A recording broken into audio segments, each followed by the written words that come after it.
Man, I am excited today.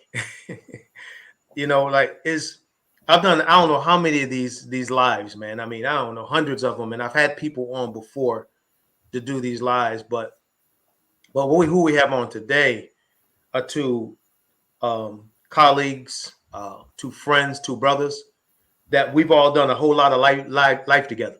you know, we've been there, support each other. We been there, encourage each other through the ups, the downs, the good and bads. We some projects that we're all doing together, and I'm just excited to have them on because this is the new year. Happy New Year, gentlemen. How y'all? Happy New Year, Happy 2000. New Year. Going Let's to get it in. Pierre. Let's get it Pierre, we'll in. start with you. We'll save Mr. Marvin for the save the best for last. No, I'm not gonna say that. It's Marvelous Marvin. Marvelous Marvin. I'm gonna say Marvin's Mall for last. But go on and introduce yourself, Pete. Tell everybody who you are. They all know who you are. You like own LinkedIn. Like Yeah, they yeah. must have called LinkedIn. They call it LinkedIn. He just owns it. I wish. I wish. They got this. So I just look forward to sharing some insight and information that you probably didn't have, and or you're thinking about changing your strategies, and we're talking about reconstruction today. So let's reconstruct and move forward. I don't think we need an introduction from me. I mean, I help articulate their value so they can have higher earning potential. I help organizations articulate their value so they can have higher earning potential. You're going to be hearing so much more about value coming from me this year, 2022. You're gonna be like, man, I never even understood value from that perspective. Yep. So get ready. I know you. I know what you're doing. So they better get ready. You better get ready. So, Mr. Marvelous, what's up, man? I'm just happy to be in the company of extraordinary men. You all know that I have a strong passion for moving people from promise to purpose. Come on now. And finding as many creative ways to do that. Oftentimes, our gifts are sometimes sitting in a safe. We have to learn how to access the combination. So that we can enter and receive what belongs to us. And so I'm looking forward to 2022 so that we can move above and beyond the glass being half full or half empty, but overflowing with opportunity. Yeah, love it, man. Love it. No, we're excited to have you, fellas, and y'all get used to this trio right here because we do, and we have other folks in our circles, of course, but we do a lot of work together, and but we're very passionate about what we do. Maybe some of the customers that work with us are on this because I'm friends with a lot of folks on LinkedIn. But the reality is, the reason why I want these gentlemen on is because I know their commitment to the betterment of lives, organizations, individuals, and everything we do with purpose in mind. We're not just doing it. I'll be honest with you. Like, for instance, we can get a contract, and we're not like, oh, we got this contract and blah blah blah. We don't do that. What we do is we get excited about the lives we're going to be able to impact. That's the only thing. That's what excites us, and everything else is a byproduct. So that's why I want these fellas on because I know their hearts. You know what I mean, and I know where their stance. But y'all know who I am. I mean, I don't think I really need to give an introduction. But I'm Darrell Andrews, Coach D. I've been in the people business for now over 20 years. We've been a government contractor in workforce development. We've had contracts with state, government, corporate agencies on a variety of topics from team building to core values to diversity, equity, and inclusion. I've been a keynote speaker at over 300 conferences. It still blows my mind sometimes thinking about that. There's a lot of stages, but speaking has been a lot more, but keynoting quite a bit. So, without question, I think a lot of folks out there kind of know who I am and what I do. But today, fellas, I just want to have a conversation. I told these guys, I didn't prepare them. I'm going to let you know this. I didn't send them a bunch of notes and say, come, with your responses, because I want them to speak from their hearts about this subject. Because, gentlemen, I'm going to put this out there, and I want us to maybe start with this conversation. I got a little bit of a challenge in me right now when it comes to people. Because, I've been through business a long time. And so there's not much I have not seen. You know what I mean? I've seen the big stages. I've seen thousands, tens of thousands of people in the audience and everybody screaming and shouting. And, this is going to be the year, or this is going to be the new, I'm about to ship. I've been in meetings with folks that we're going to, build this company, build this organization. I've been interacted with thousands of people that's, man, I'm going to change the world. I'm going to write a book. But Pierre, there's one big problem. A lot of them folks don't end up doing none of that stuff. You know what I mean? They just don't. And, they get excited. They get motivated. They go and spend tens of thousands of dollars to be a part of something. And the reality is, man, that I don't get it. I don't understand it. Talk to me. What's the problem from your perspective? What's the problem, Pierre? Well, I think one of the things is that you have to have a burning desire from an individual perspective on what you want. Right. We can help people to get there. We can motivate people. We can inspire people, and anyone can get inspired to do something. But you have to have a burning desire inside of you to create change and create change of behaviors, because all of the things that we do happens from discipline and change of behaviors. Marv was just talking just a minute ago, and Marv was like, man, Pierre, I've been in the gym about 3 weeks now, and he's like, I'm ready to go. Right, Marv? You're like, man, I'm ready to go. And he's like, I saw this guy, in the video, and it was me, y'all, and it's like he's working out in the gym. And what did you say, Marv? You said what? I said, I gotta get it in because this guy is extraordinary. I'm sort of balancing the scales, right? I'm like, I'm in the gym for 3 weeks. He's been in the gym for about 3 years. And so I got to figure this out. Right, exactly. Inspired by a visual, right? Right.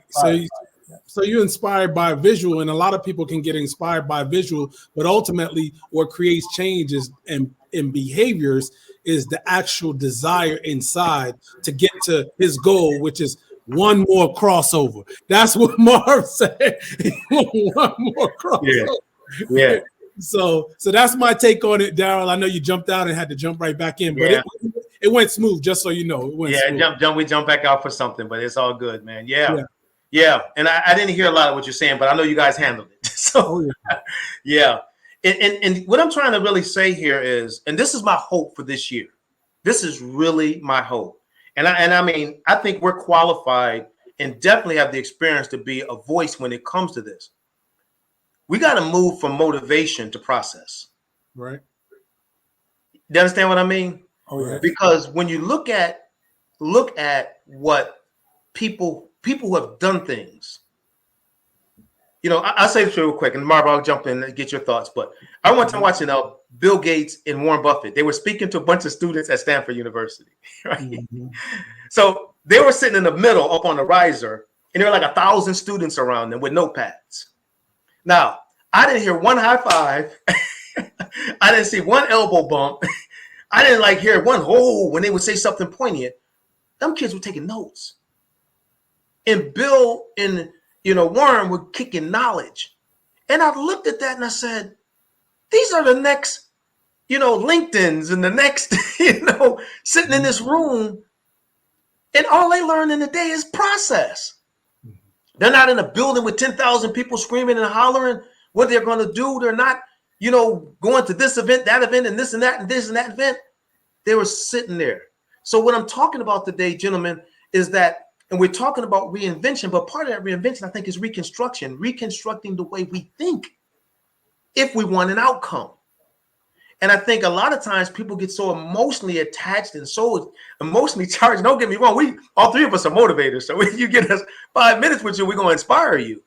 But we also smart enough to know it takes more than that. Am I right, Marv? Talk to me, man. Well, there's a real difference between being motivated and being inspired, right? Yeah. Oftentimes we make commitment in an emotional moment, right? Yeah. It's kind of like when games start, right? And people in the huddle, everybody rah, rah, rah, let's get excited, let's go get this done. And the energy is explosive, right? Yeah. But what are you willing to do long after? How do you maintain a commitment long after the spirit in which you made the commitment is gone? It's a why. Mm-hmm. The why is the reminder to push forward, to eliminate every excuse, right? Because we can find excuses because excuses are so close to us. We can snatch them up every single moment, right? Because they exist everywhere. Yeah. But when you create a why, right? And I know that Pierre was kind of teasing me a little bit when I said, hey, I just want to get back in the gym so I can get back on the court that I love and cross somebody over one more time, right? But the reality is what? That if we want to move to the next level, we can't just dream it, right? We have to have a plan. Yeah. because I heard once something to the effect, a dream without a vision or without a plan is just a nightmare. Right? That's what it becomes, right? Yeah, and it so does. If we're going to really be successful at who we want to become, we have to have a plan.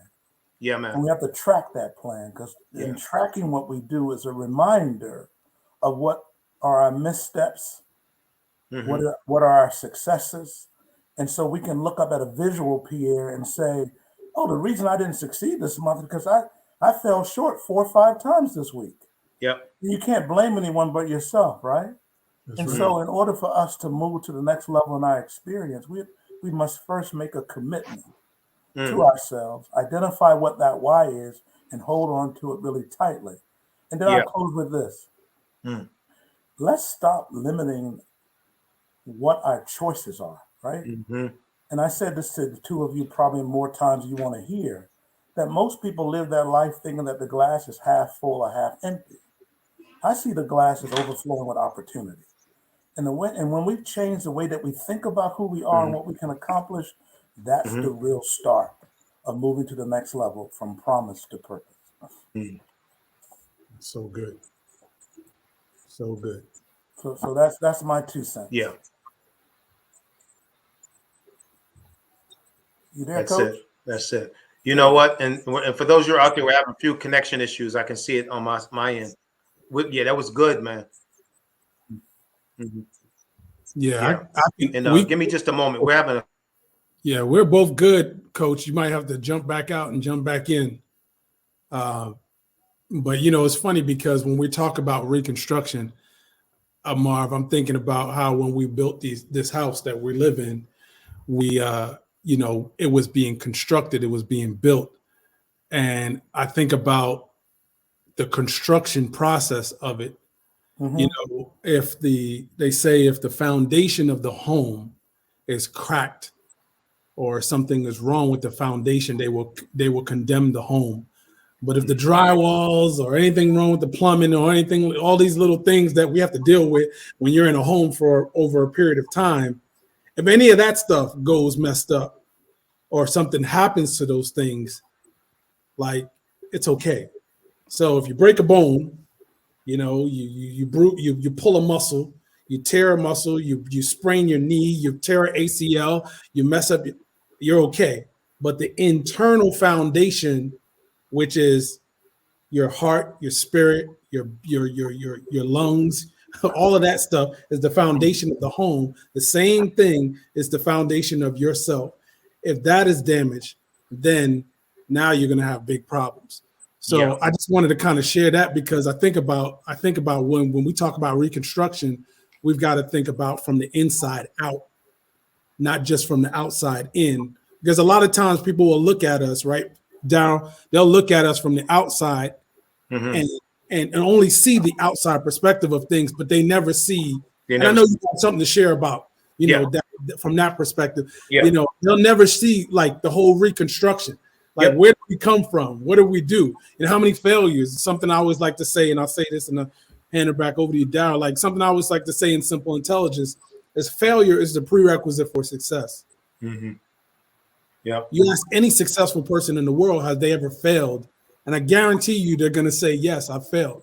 So don't you think just because your business has failed, don't you think just because you got fired, don't you think because you failed a class that you're a failure? No, it's a prerequisite, which means that this is what you've taken before you get to your success. And your success is determined by yourself, what you determine success to be.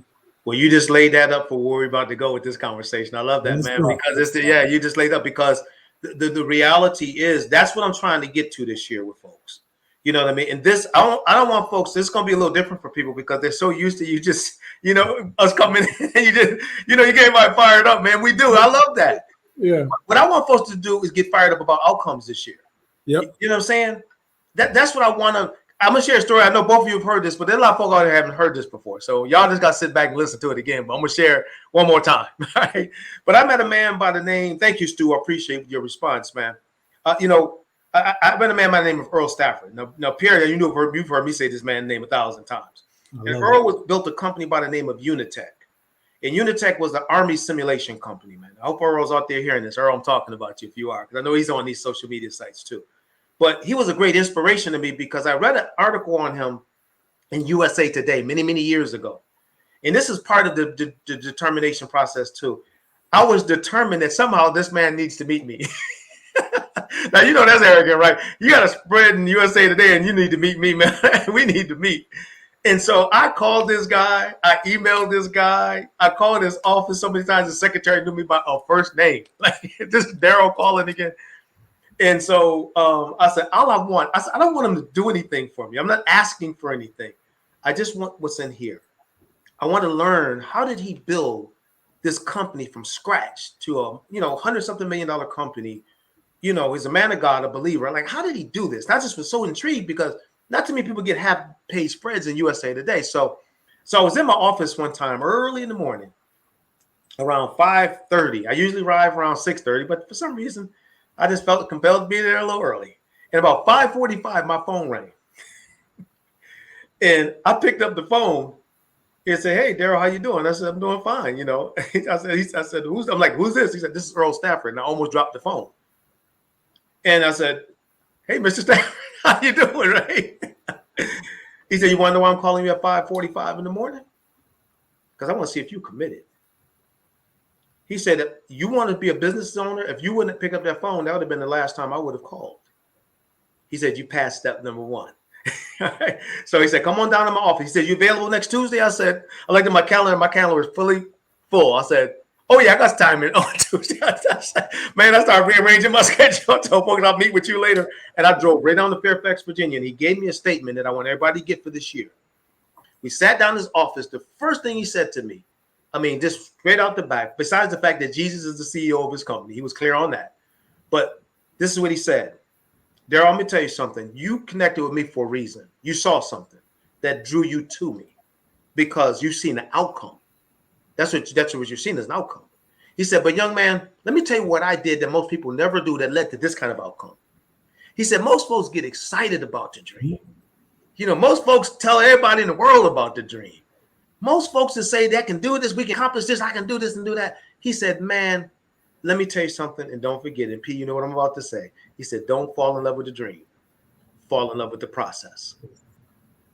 Don't fall in love with the dream. Fall in love with the process. Because it's the process that gets you to your dream." What you're seeing today, young man, what you saw in USA Today was a byproduct of a process that I had to go through. Because you wouldn't have reached out to me if you would have seen my wife 5 years ago sitting in a rocking chair with a candle saying, "Get a job." What are you doing with this business thing? Get a job. Come on. Yes. Yep. And I was so frustrated. I wanted to jump out the window, but when I went to pull the window up, paint was so dry at the bottom of it, I couldn't even pull the window up to jump out of it. See, people don't understand, man. It's process. You know what I mean? And I so appreciate them sharing that with me because, especially for entrepreneurs out here, you know what I'm talking about. It's just like you go through these challenges, these ups and downs, then you finally hit a lane. And he hit the lane. Now, he just recently sold his business a few years ago to Lockheed Martin for $500 million. But he had to go through the process. Talk to me, Marv. How important is that, man, from a mindset perspective? Incredibly important because one, it gives you direction, right? Yeah. And it allows you the opportunity to develop habits that will allow you to succeed above and beyond the dream itself. Yeah. Right. Mm-hmm. Secondly, coach, it's important, and we do it for each other, whether we are intentional about it or not. We find people who will hold us accountable. There you go. Accountability partners, right? Mm-hmm. People are not going to allow you to find every excuse not to, or to delay it, right? It's about making sure that you surround yourself in this journey with people who are committed themselves.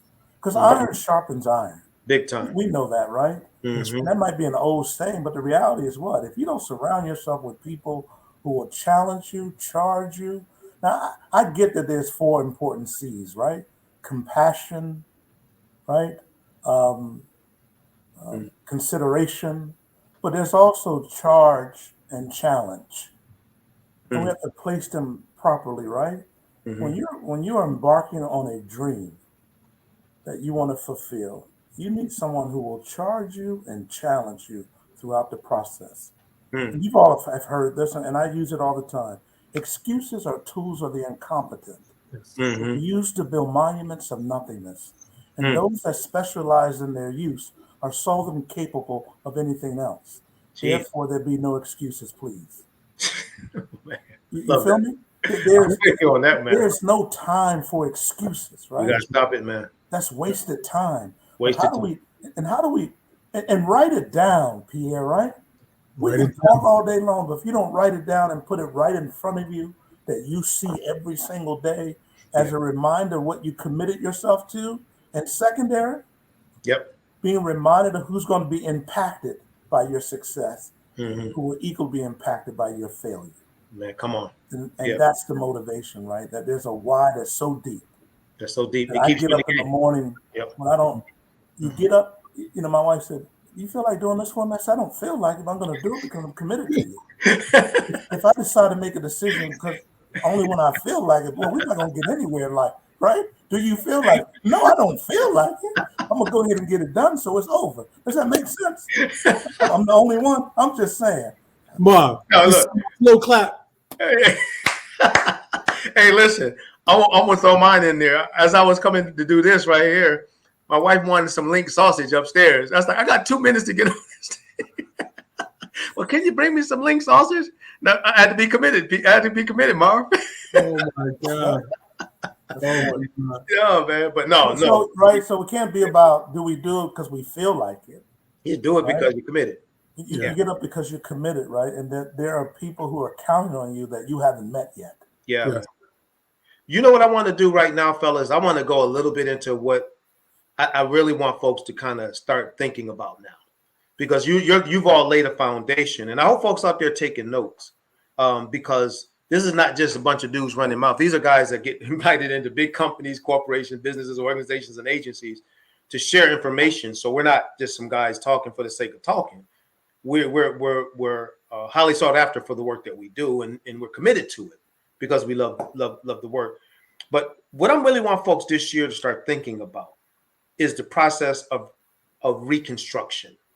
And what I mean by that is, we can say reinvention, because I love reinvention. I have a book, Reinvention, the Pathway to Job Search Success. So I understand reinvention. But what I'm coming to understand, in particular in the midst of all this COVID stuff with the crisis, is the internal and introspective challenges that people are facing. The trauma that folks are facing, the issues with family, the labor market. Folks just don't even want to go to work anymore. The folks are staying home. And because I believe a lot of it has to do with the trauma of COVID. I think we got scared out of our minds for a year, and some folks not quite over that yet. So there's other factors. I mean, there's research-based factors. But what I want to kind of pivot to just a little bit is this mindset piece thing. Because this is what I believe, fellas. And I know it to be true from a Christian perspective, spiritually, but also naturally, there's things that take place that are a byproduct, which what they're called neurological pathways, that we create by doing things over and over again consistently. So for instance, if we start doing something and we stop, let's say we create a habit, I'm gonna stop eating this particular food, and 2 days later I'm eating that food again. It's like we go back to doing it quickly. What has happened is we've carved out in our minds a pathway that's taken us there. And you know what I mean? And so it's almost like what we got to start looking at. And for me, there's 2 ways to go about this. Is we got to look at, how do I reconstruct my thinking so that I can get on a path that's going to take me to my destiny? And all those other distractions are just that, distractions. I got to fight through it. So here's the deal, fellas. That's not a battle with somebody else. That's a battle with me. That's right. That's my own battle, my own struggle that may come from a myriad of things. It could be upbringing. It could be relationships. It could be what a boss said to me. It could be a variety of things. So here's the thing, and y'all correct me if I'm wrong, because y'all experts, man. All right, I really believe that most of the challenge that people face ain't got nothing to do with other people. Got to do with what we internalize. Am I right or wrong with that? Oh my goodness, you're right on spot, right? Yeah. See, we've been taught to believe that you go to school, you get a high school diploma, you go to college, you get a degree, and get a job. You work there 40 years, you retire 40 years, and live off 40% of what you can live off with 100% that you had. Right. And so there's no opportunity to look outside of that paradigm, if you will. Mm-hmm. Mm-hmm. And so we feel obligated to follow a process that we've never evaluated, that we never opened up and took a deeper dive, right? I'll give you an example. I remember when I decided to leave higher education and start doing business full time. People thought I was absolutely crazy. Yeah. You're leaving a job in your position and management level. You're an associate dean at an institution. You're making a wonderful salary, and you're going to chance that? Yeah. Absolutely. Absolutely. The only way you move from great to greatness is that you have to be willing to make the decisions that are most uncomfortable for most people. Yeah. And it's outside of what you've been taught to believe. I think we've been taught to be limited in our thinking and limited in who we could become and the kind of people that we could impact. Yeah. Because if we listen to what we were taught to believe, it's limited. Yeah. And I felt that, man, from people, from loved ones and family and friends who were talking about me behind my back. Like, can you believe this dude? Yeah. Really? What they didn't understand is that my dream was bigger than my circumstances. Yep. My dream was bigger than the space that I was in. And both of you can appreciate this. Yeah. I'm not saying don't work, don't have a job. That's not. Yeah, that's not what we're saying. Nope. About that. Nope. I'm just saying that God had gifted me to do something above and beyond that, and I couldn't do it in a space that restricted me, and a job restricted me. See, but when I had the freedom, right? When I got outside of that space, my creativity exploded because I wasn't limited. I could think as far and as fast and as deep as I wanted to. Yep. So absolutely. I can't allow the words that have been placed over me in my lifetime to define who I am and who I could become. So first I needed to what? Recognize the words that were hovered over me. Yep. And then rewrite my own script. Not the words that people say, you'll be like your brother. You'll never amount to anything. Why don't you just get a job in the factory like everybody else? Yep. So I decided to write my own script. That today is the first day of the rest of my life. Right? And what I do today will matter forever. Forever. So let's get kick-started, right? Yeah. So you're right, Coach. You nailed it, right? Yeah. It's not about anybody else. It's about how we see ourselves. How we process. How we hold ourselves accountable and how we process. Yeah. How we process this dream, right? Yeah. And Pierre knocked it out a moment ago, right? If my foundation isn't strong, you waste a whole lot of energy and time because it will fall apart. So I'd rather spend all the time on the front end, Coach, whatever it takes, so that the back end is a lot more smoother. Yeah, man. And so you put in the investment in the beginning. Love it, man. Love it. Let me say this, Pete. I'm gonna let you jump in real quick, but I'm gonna say this because I want to kind of what Marv was saying is just led for me to really think about this because this is what I want folks to get, Pete. This is gonna be a little different. We talking about this year. It's not that here come Coach and P and Marv, all us. They gonna get us fired up. No, we're gonna say slow down and breathe for a minute. Breathe. And what I need for you to do is think. Yep. What's holding you back? Yep.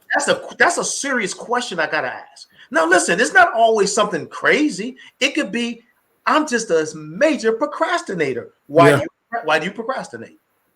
See, everything has something attached to it. Like, why do I do that? You know what I mean? I don't manage my time well. People can distract me like in 2.3 seconds. They call and like, oh yeah, I got a project due, but let's talk for the next 2 hours. Yeah. And like, why do you jump on that call when you know that project is due in 4 hours? You're gonna waste 2 talking to somebody. So it's a lot of, we got to reanalyze the way we do things. But this is what I'm trying to get to. This is not like, I'm not even talking about time management. I'm talking about why do I allow myself, what's inside of me that allows me not to see that as a priority and divert my energy away from something that's going to produce for me. You know, and because this for something I just want to do because somebody's asked me to do it. So that's why I'm looking at this mindset. And this is a touchy subject because everyone has different perspectives on it. But the reality is we all are a byproduct in some way of our habits. It's the things that we do. You know, I've analyzed, you all have analyzed, you know, highly successful people. You've read the books and you've listened to the seminars. One thing you find with these folks, you know, built these big businesses or even career-wise, built these big careers is a deep-rooted sense of commitment and focus Talk to me, Pierre, because I know that's, you know, all about that. Oh yeah. Commitment and focus. Yeah. But that's internal, isn't it? Yeah, it's definitely internal. Isn't it? And I love what you said, Marv, about your dream. Yeah. You know, because that is a part of the process. If you talk about having commitment and focus over a period of time, Bob Proctor says it's a paradigm shift. You use the word paradigm, Marv, and that's what he talks about. It's a paradigm shift, shifting your paradigm. And the secret to shifting your paradigm is so simple that we kind of don't give value to it, or we don't give it credit. And it's programming. Programming. And we're all sitting and using some type of technology right now that has been programmed that allows us to correspond and communicate via Delaware, Pennsylvania, and DMV, the Northern Virginia. You know, this is amazing. And then now all these people all over the world are watching us, but it's all programming. I deal with a lot of coaching with engineers, and the way they think in their minds, they're so strategic in their thinking and analytical in their thinking. So when I talk to them, I talk to them about the idea of programming something, and realizing that when we talk about process and commitment, this programming has been programmed into our minds and our subconscious minds over a long period of time. I always say this: if I said played the first couple of notes of your favorite song right now, you would remember every word. Why is that? That's because of programming. And what it is the art of repetition. So there's something called space-time repetition. So over a period of time, you keep playing something over and over and over, it's going to go into your subconscious mind. And so what I would encourage everybody to do is just continue to make sure that you guard your gates. You've heard me, anybody that's heard me speak, they always hear me say, guard your gates. Guard your gates to what, Pierre? Guard your gates to your mind. And I'm pointing my head, but your mind is all of you, your whole being. Guard your gates to your mind. What am I saying? Guard what you look at consistently over time, because it goes into your subconscious mind. Guard what you listen to consistently over time, because it goes into your head, into your mind over time. Guard what you speak, because the words that you speak actually go back right into you. It's self-fulfilling prophecy, friend. There it is. So this is what we talk about with the process. So all the people that we've studied over time, and you all that are studying us, and we continue to study all the successful people that are out there. The process was simple. You know, they say common sense is not common. That's right. It's common sense is not common. Yeah. Common sense is something that we've learned over a period of time. That's why we call it common sense. We call it common sense, but it ain't common. But it's not common everywhere. Yeah. So no, you're on it, man. One thing I just realized I can do, and I can show folks comments. So I'm going to put up Dr. Brittany Hazard's comment. Yeah, and I know Dr. Hazard. She's a good friend of mine. The thinking was limited, and your dream is limitless. I love it. See, Dr. Hazard, I just figured out. I didn't even know we could do this. So now I know. So if you comment, I may pull your comment up with your picture. So thank you for that, man. But that's it, man. And the thing about it is, the reality of it is, Pierre, is that each individual has to go on this journey themselves. Bam. That's it. I can't do it for you. You can't do it for me. No. I can't come to Marv's house and say, Marv, I'm going to come over and do everything. I'm just going to do it. I'm going to show you. No, I can't. No. First of all, his queen and daughter probably ain't going to want me over there. Say, who's this crazy man over our house, Dad? Get him on out of here. But I want everybody out there that's watching to hear my voice and hear me clearly. Don't wait for somebody else to get you going. You get yourself going. Yeah. And you start to analyze yourself. You got to do self-analysis. Yes. And don't sit and tell me that's just who I am. No, you're not. You become that. If you procrastinate, or if you got an attitude problem, or if you're not that. You become that. And the reason I can tell you, because when I was a little boy, I was the most argumentative, angry little boy you ever want to meet in your entire life. Y'all know me today, but if y'all know me at 10, y'all wouldn't want to talk to me, I mean, if you knew me at 15, I probably wanted to take a bat and pop you upside your head. But that's what I was. until somebody from Westinghouse Corporation told me, you got tons of potential, but your attitude is going to kill your future. I was like, huh? Can I say something, Darrell? You said the word potential. Yeah. Marv, I hated that word. I only hated one word in the English vocabulary, and it was potential. Let me tell you why. Because all coming up, some may know, but of course, I went to Cheyney University of Pennsylvania, the first historical Black university in the United States of America. Yes, sir. Make that clear. I think it's very important for people to get his history. Okay, the first. Okay, back on up, Lincoln. Back on up. I see you. All right. So wait a minute, but I played 5 years of college football, not like when Darrell was playing. He won. My team won one college football game in the 5 years that I played. Now I was great, and I'm not afraid to say that I was great, and it's proof out there that I was great at what I did. Here's the thing. I kept hearing, Pierre, you have potential from coaches, NFL coaches. Pierre, you have potential. My coaches, some of my coaches, Pierre, you have potential. And I didn't understand the definition of the word. So I hated the word because I didn't understand the definition. So context is very important when you're talking about reconstructing your life, getting a process into your personal. That's why I had to jump in there, because once you said the word potential, I remember when I heard the word potential, I hated it, y'all. I hated it, but I did not ever look it up in the dictionary. To understand. Never looked it up. Yeah. Never understood the word and what it meant. And so you're talking about potential from a perspective that is inspiring, right? But then I talked about a potential from a word that I made up in my head, a definition. I'm sorry, a definition that I made up in my own mind. Yeah. And see, but then you started to figure out over time why you went and researched. You read about this thing.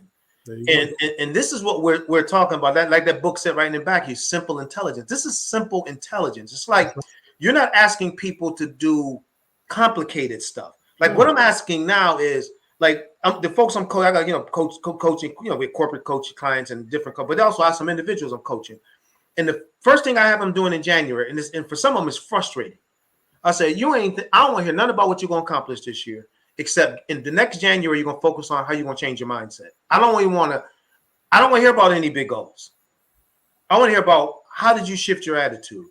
How are you seeing yourself differently? How are you, let's use biblical scripture, bringing those thoughts into captivity that try to keep rising up over and over and over again. Why is it trying to do? It's trying to capture you. Yep. It's trying to snare you into, because it's become comfortable with that. You've given it liberty to allow me to be angry or to be responsive to people in a negative way. That's just Sally. That's how she talks to people. No, that ain't how folks. That ain't how you see. You now defining Sally, or Johnny, or Jimmy, or Frank, or whoever. And so people hear that, and then all of a sudden they're like, "Yeah, that's just who I am." And like, really, it is not. So what I'm saying is, man, that I want people to work on one or two things that internally that need to be changed. You know what I mean? Just need to be changed. Do I need to change the way that I go about my day? Do I need to change the way I respond to situations?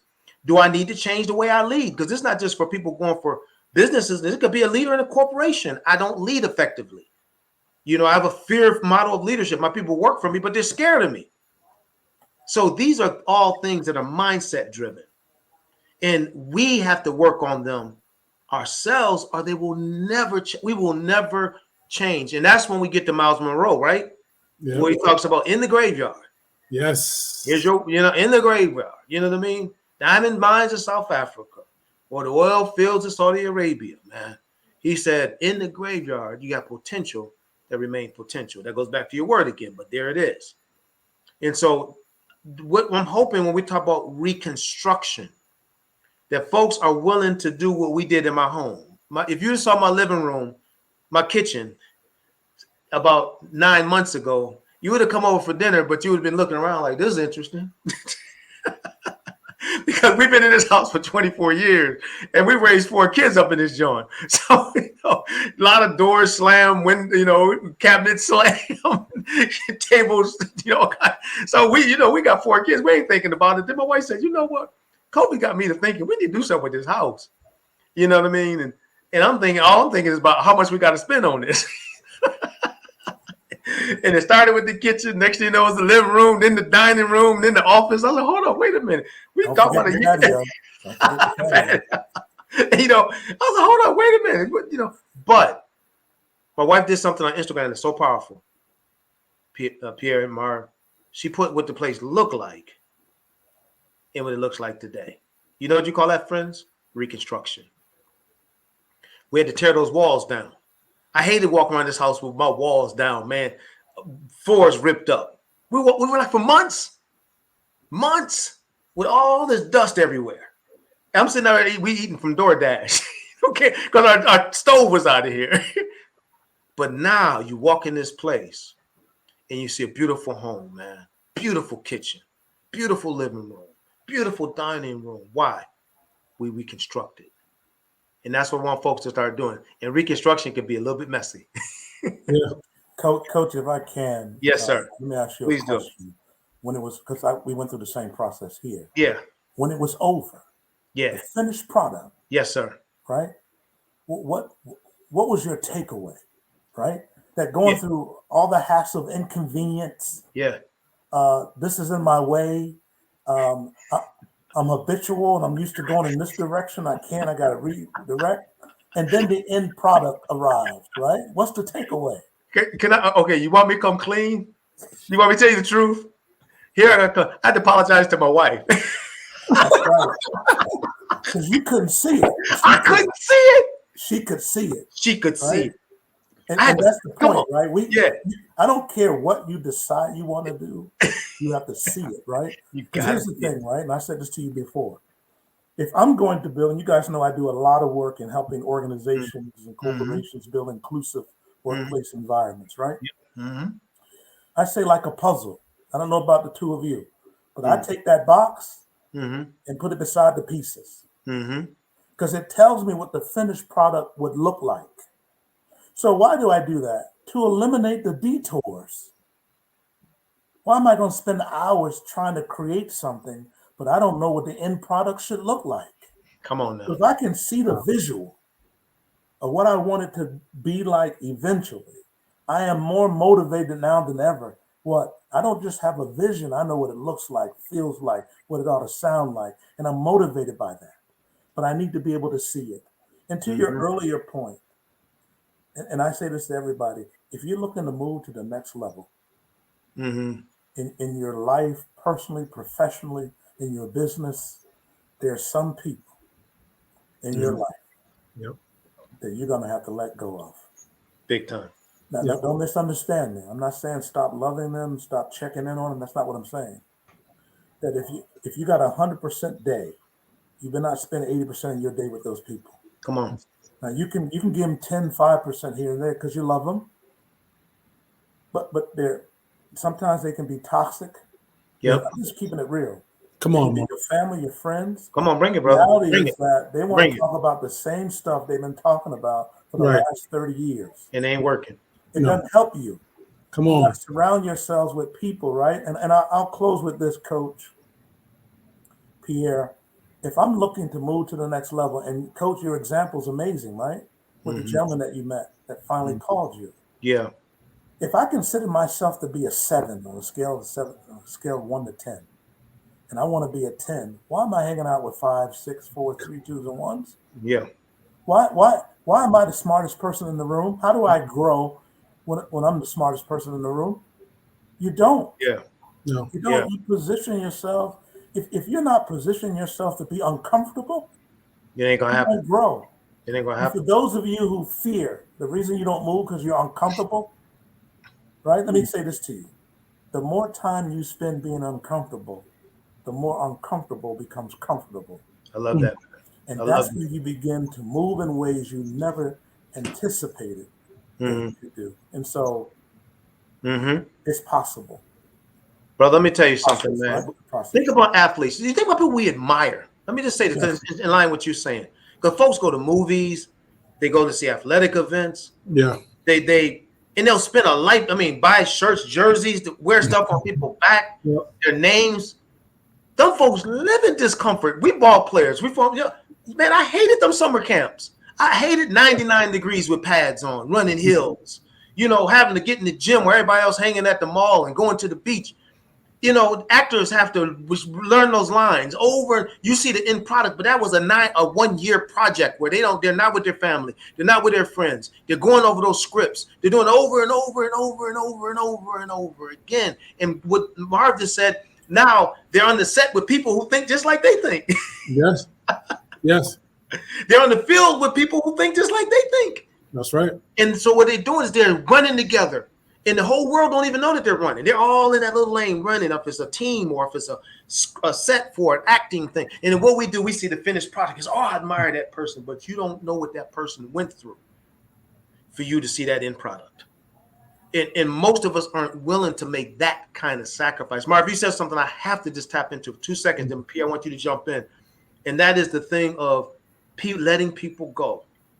There's a saying that I use all the time. And people this year, please hear me when I say this. And this one is more centered around people close to you, not far from you, but close to you.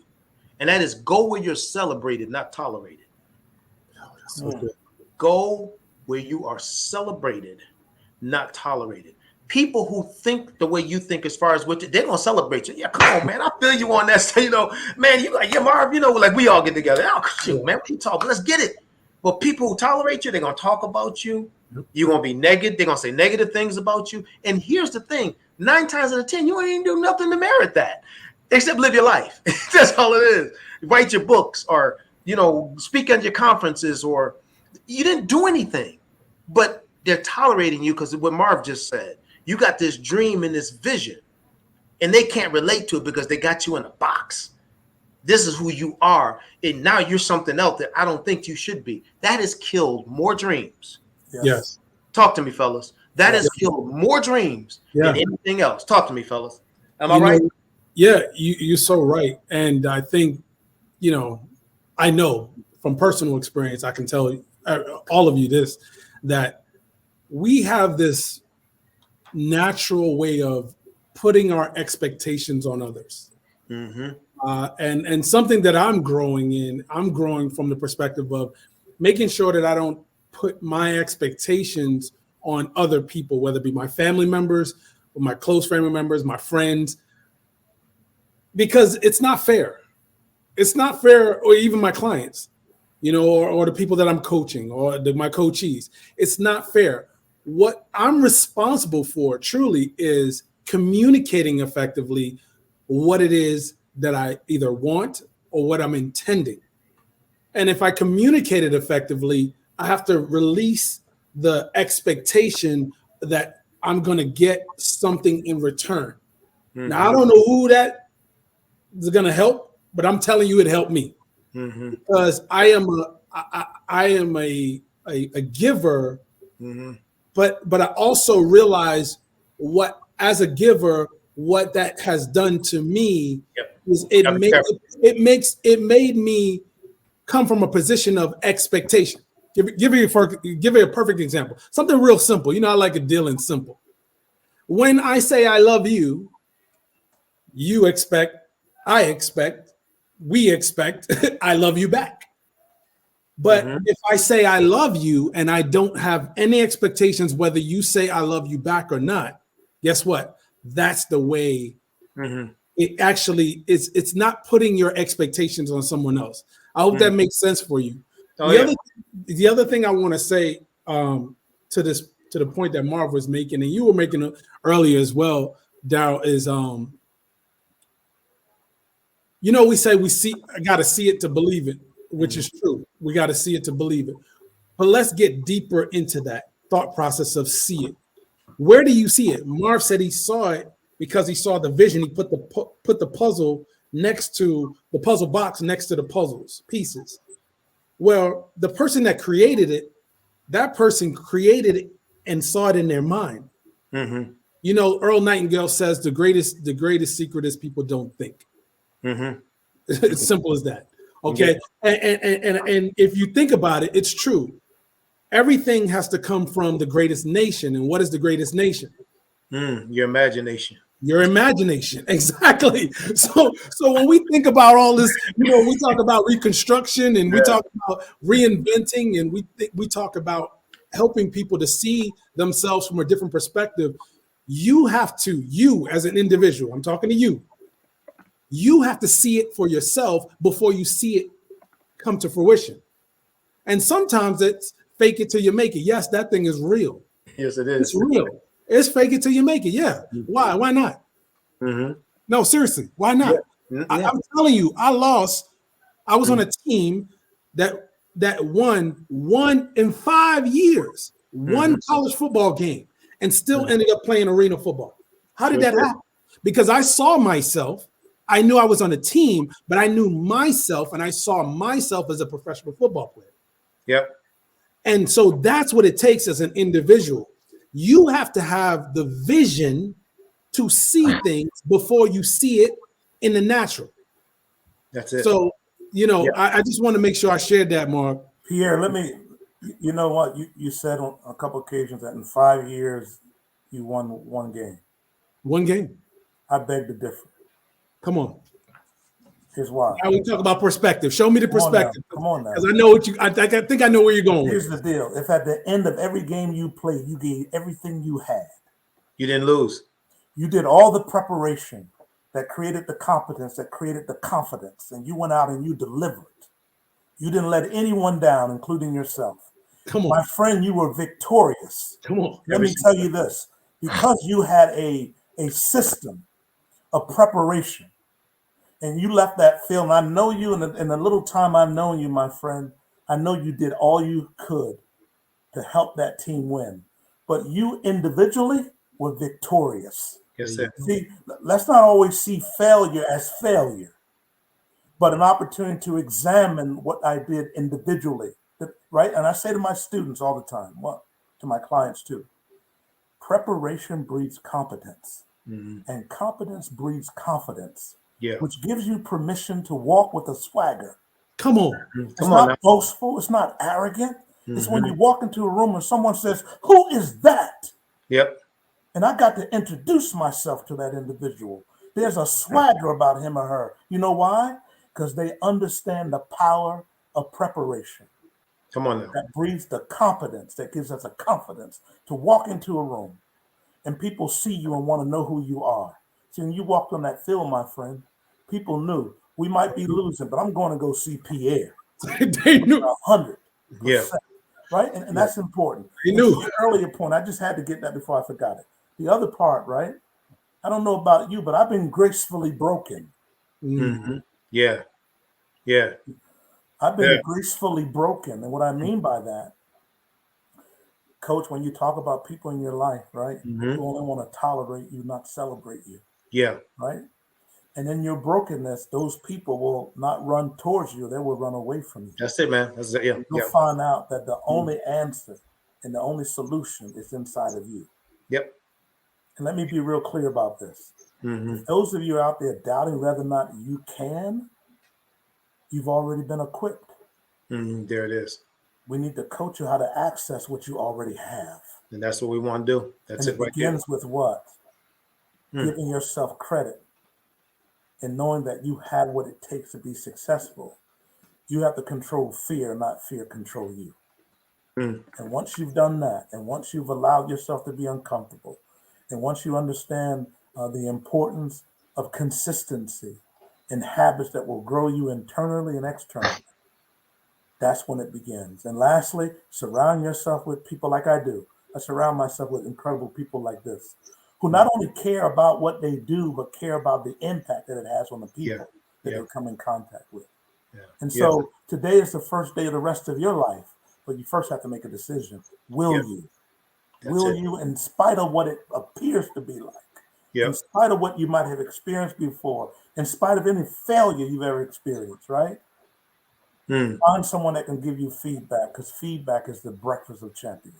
That's exactly what I'm talking about. You brothers going back. I feel like I'm about ready. I'm about to sit back and just take some notes. That's all I want to do right now. I mean, I'm serious, man, because this stuff right here, you know, and I want y'all to hear what's coming. And we're going to get ready to wrap this up, but I want you to hear what's being said today. We're not feeding you. We're not feeding you candy here. No. We ain't feeding you cake. We're feeding you meat, man. We're feeding you something that can nourish your body. Because every year people come out with these things, and it's always a bunch of, yeah, and, you know, wow, yeah. And I'm okay with that because I get it. I understand the power of it. Yeah. But remember something, and don't ever forget this for this year. Please don't forget this. Motivation is the fuel, but strategy is the vehicle. Try driving a car with no gas. It ain't going nowhere. But try with gas without a car is useless.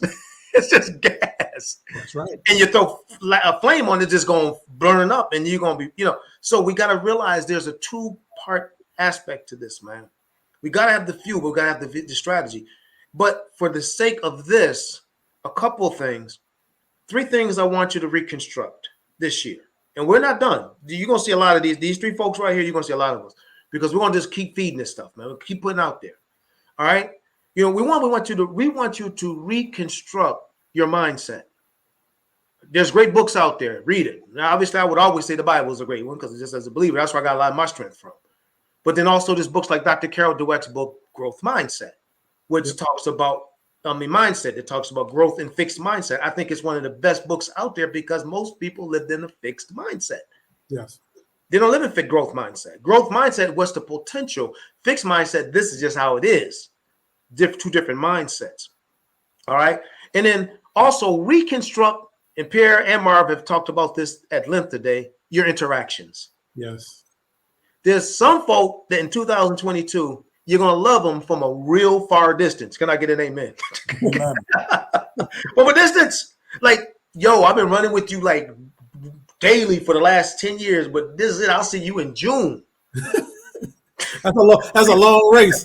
That's what I'm saying. I catch up with you this summer, but you ain't doing nothing but draining me all the time. You gotta, if you want to achieve what you gotta achieve, you have got to reconstruct your interaction. These guys right here are part of my very small inner circle. When I mean small, it is small, and I purposely make it that way because I don't need a lot of voices. I need people who we have mutual respect for, that we do work together with. We're here to encourage each other, not tear each other down. We're here to be real with each other when we need to be, because we always pats on the back. But so you want folks like that. Now, there's associates and acquaintances. You get to dinner with them, hang out with them, do all that. But when you talk about running, make that a real small group of people. You don't need a lot. Yeah. And then the last thing is, and y'all definitely may give me an amen for this one. Just reconstruct your expectations. Just reconstruct them. Don't allow people to disappoint you this year. People are wired to disappoint sometimes. You know, and if you have this false expectations of someone and they're not delivering, then you feel all messed up because they're not doing what you expected to do, and they don't even know you have an expectation of them to think. It ain't even fair. It's not fair to them. It's not fair to you. It ain't fair. You know, I always tell folks, you know, and you know, Pierre, we do a lot even with married couples. I always say with married couples, I say half the battles is y'all got expectations of each other that the other person don't even know what you have.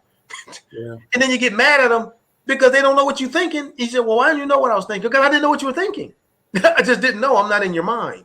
Right. And that's the same way it is with people in relationships. Mark, maybe talk this for just a moment.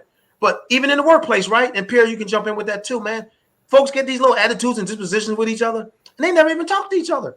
They built these expectations and perceptions about folks without even realizing, do I really even know what that person is thinking? Am I right about that? We're going to wrap this up. But y'all see what I'm saying? Oh my goodness, right? People go around holding grudges about things that never happened. Never happened. Right? Or lack of interpretation, right? Yes. Or we never asked for clarity.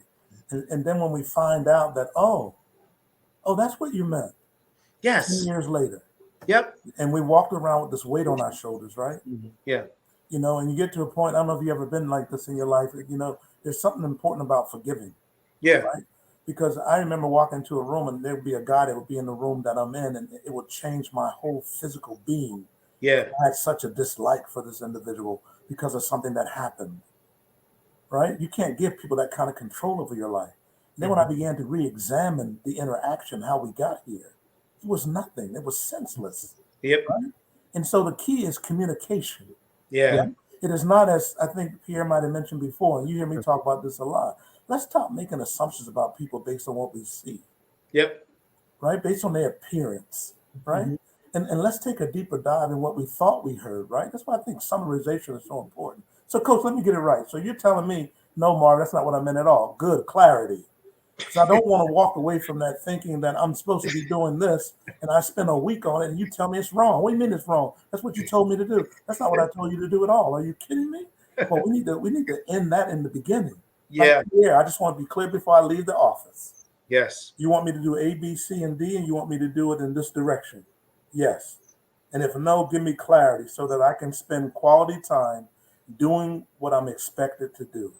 But yeah, Coach, we're walking around mad at each other for no apparent reason other than a lack of communication. Or no communication. Or zero communication. Or zero communication. And then just giving this for the folks who are, because what we're talking about, not just Reconstruction as far as jobs, career, and business, which is like managers and business, because that's a lot of work we do. That's what we do.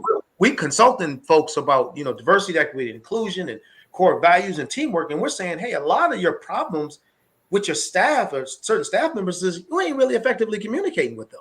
You guys are building assumptions about each other, and you know it because you hear it all the time. That manager is this way. That manager is that way. Then you talk to the manager like, that manager not like that at all. Where did folks get this from?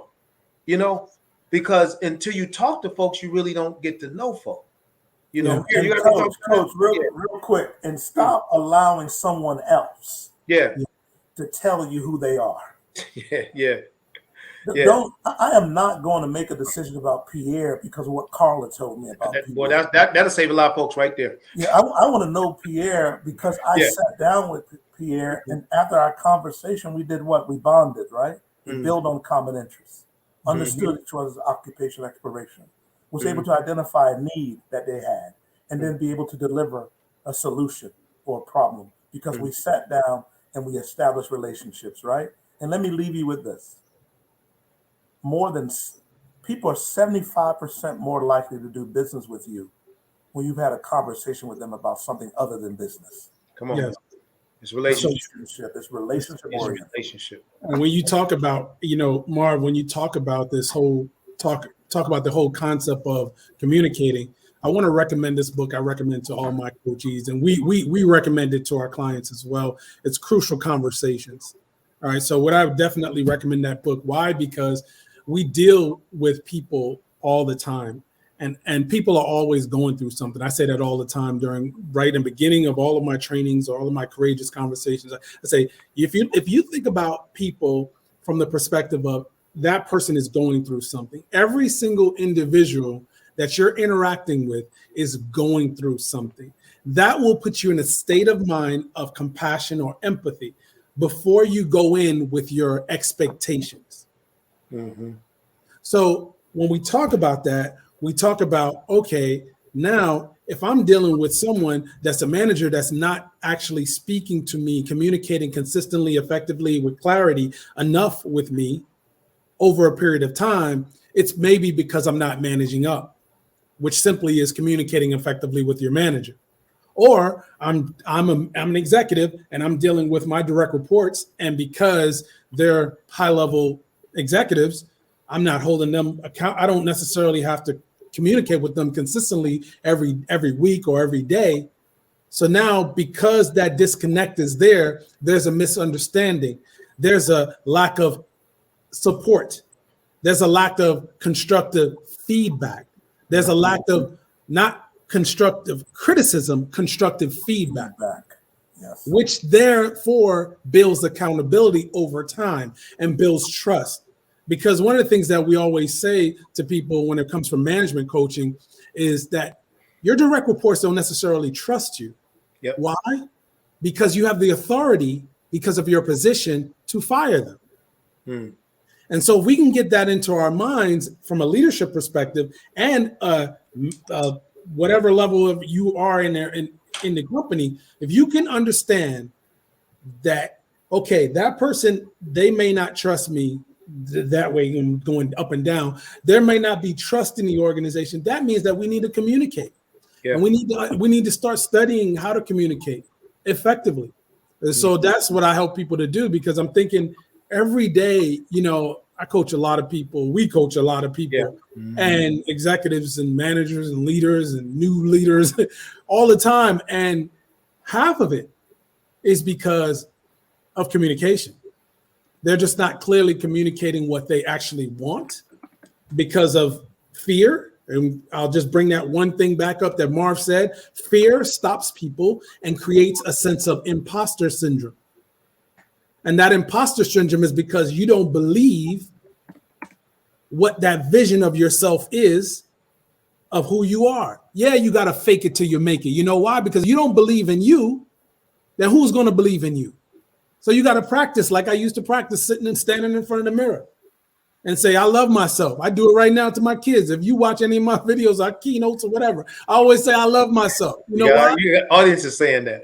I got audiences saying that all over the world. All over the world, y'all. Yeah. I'm not even going to say United States. No, all over the world, they're saying I love myself because I understand the art of programming.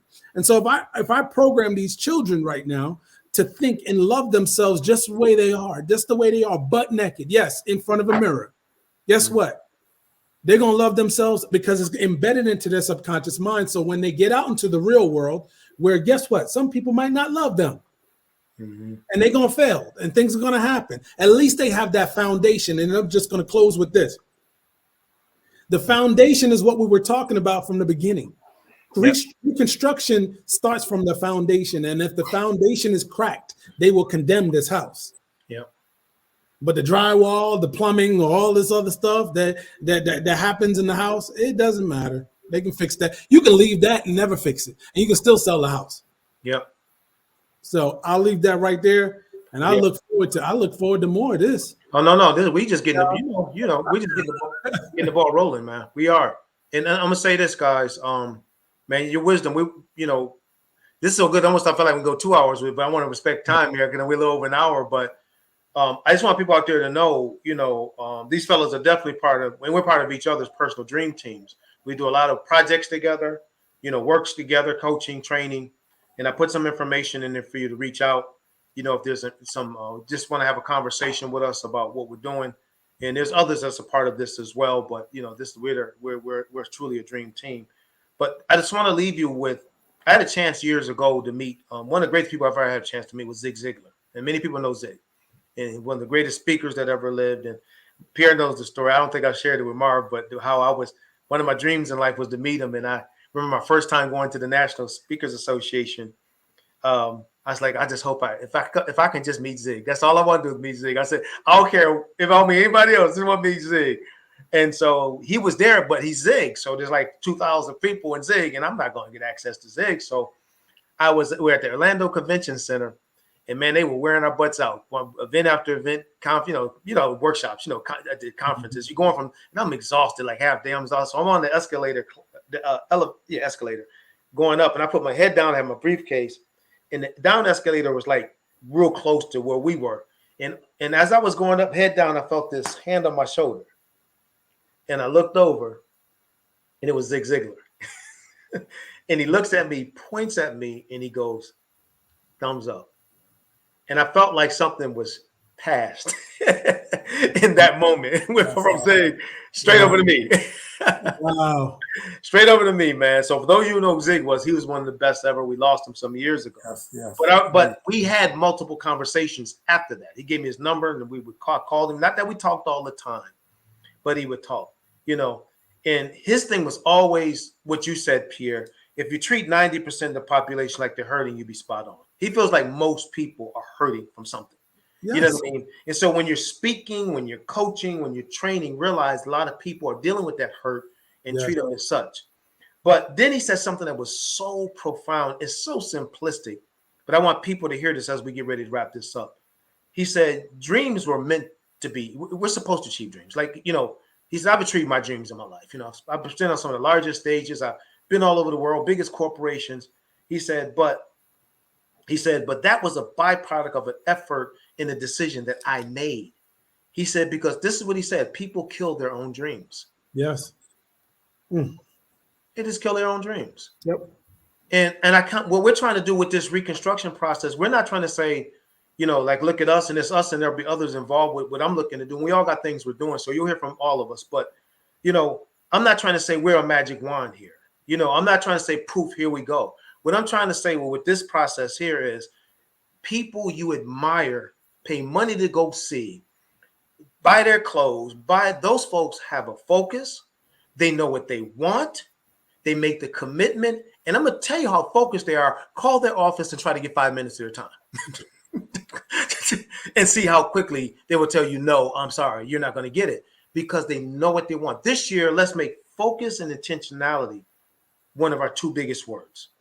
Stay focused, be intentional, and do this reconstruction, mindset, expectations, and interactions. Because if not, you're going to be excited in January. Yeah. I can promise you that. Everybody excited now. 2022, man. But when you've been long in the world, like Marv, you've been old as I am, it's 1980, 1981, 1982. With folks, man, every year is that year, man. You hear people say over 1990, 2001, 2015, 2014. Man, it's going to be my year. Then at the end of the year, like, what'd you do? Man, I don't know. Because it's not about the year. It's about the person. Yep. The year don't have nothing to do with it. It's what we have inside of us. So, fellas, thank you so much, man, for your time. You guys are a true blessing. I'm glad that we're a team looking to make a difference in the planet. And I'm not going to even say 2022 going to be a great year, because we already doing some. It's just like who we are. We already see it. We ain't got to attach a year to it. Written down, we already see it. We live it every day. So we are like 2021 was a great year for me. 2021 was great. So it's just who we. It's a byproduct of who we are, and I'm glad that I'm running the race with you guys. So any last, if I got like a maybe 30-second last words that you want to share, we'll start with Pierre. What would you like to share, and then we'll head on out and go to our families. Yeah. Last word is, I want to encourage everybody to love yourself. Mm-hmm. Really love yourself. What does that mean? Give yourself room to fail. Give yourself room to make mistakes. But then also be hard on yourself. Mm-hmm. There's got to be some type of discipline that you put on yourself so that you can achieve whatever dream that you have that you want to achieve. That word dream is very, very important. Why is it important? Because without dreams, we wouldn't be using this technology that we use right now. Is that right? The dream is everything. I think I heard Les Brown say that one time. It's everything. He always say you got to be hungry. And then we talk about expectations. I talk about expectations all the time, because I know a wise man that told me years ago, and I'll stand up for this one. He says, nobody rises to low expectations. Low expectations. That's right. I'm not talking about expectations of you. Yeah. And I pat my chest. My expectations of myself. Right. Of myself. Nobody rises to low expectations. Darrell, Coach D. Andrew says. Yeah. But what he says is, okay, so let's make our expectations so high, so that we know we can achieve those expectations, and we can make it happen. All we got to do is just go after it every day and use the strategies that we're giving you. And we're going to be giving them on Facebook Live. I put Facebook Live in there multiple times.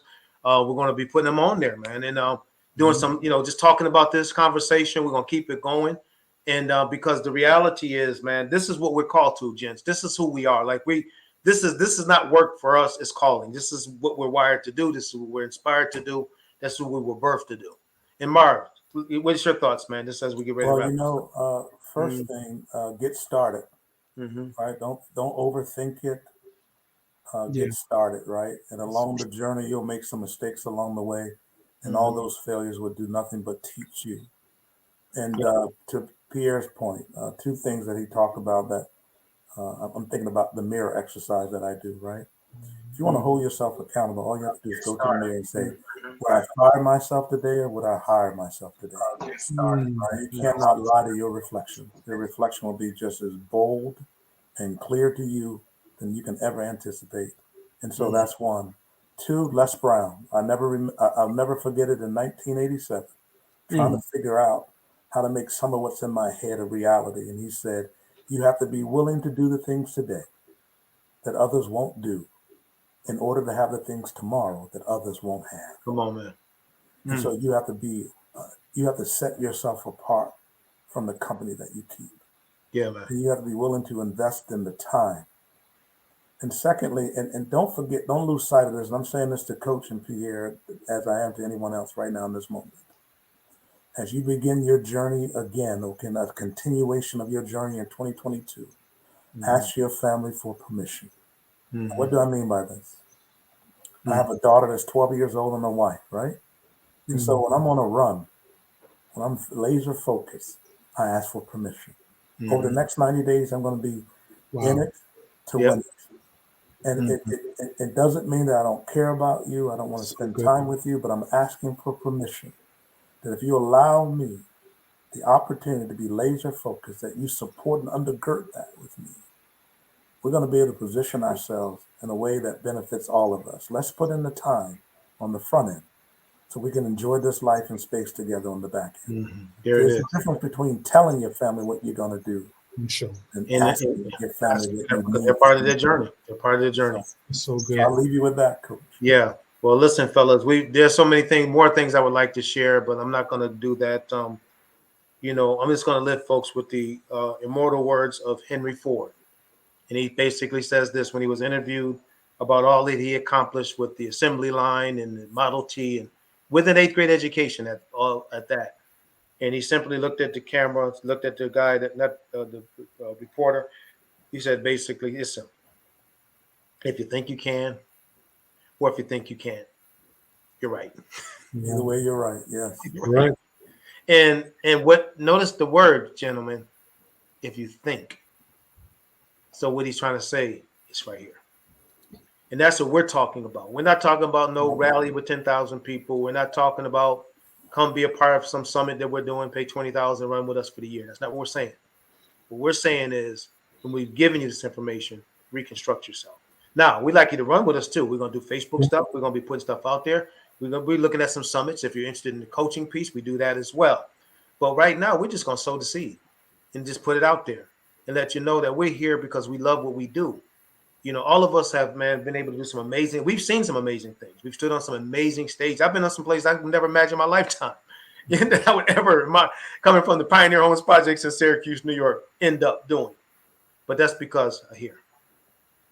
It starts up here. And brothers, I appreciate you, man. Thank you for your time. Give your best to your family, your love to your wonderful wife and children. And we're going to do this again very soon. So thank you so much. Likewise, brothers. Love you. Yeah, love you as well. I wish you all the success you allow yourself. You got it. And hold on, guys. I'm going to end the broadcast, but you guys don't go. Okay. Okay.